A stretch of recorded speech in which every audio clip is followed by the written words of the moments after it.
Azerbaijan में ईरानी सदर के हेलीकॉप्टर की हंगामी लैंडिंग। ईरानी मीडिया के मुताबिक रेस्क्यू टीमें मौके पर रवाना हो गईं।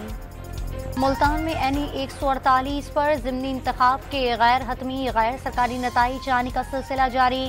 पीपल्स पार्टी के अली कासिम गिलानी और सुन्नी इत्तेहाद काउंसिल के बैरिस्टर तैमूर में कांटे का मुकाबला।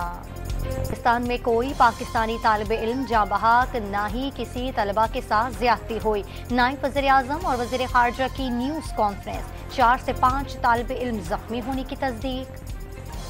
पाकिस्तान में पाकिस्तानी तलबा बदस्तूर खौफ का शिकार, क़याम गाहों तक महसूर। वतन वापसी के लिए फिक्रमंद। किर्गिस्तान से 550 पाकिस्तानी तलबा को आज 3 परवाजों के जरिए वापस लाया जाएगा।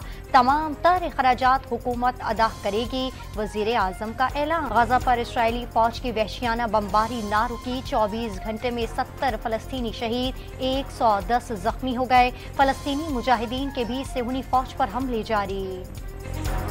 खबर में जमात इस्लामी के गजा मिलियन मार्च के इंतजामात मुकम्मल। मार्च से अमीर जमात इस्लामी हाफिज नईमुर रहमान और हम्मास के सरबराह इस्माइल हनिया खिताब करेंगे। इंग्लैंड विमेन टीम ने तीसरी T20 में पाकिस्तान को जीत के लिए 177 रन का हदफ दे दिया।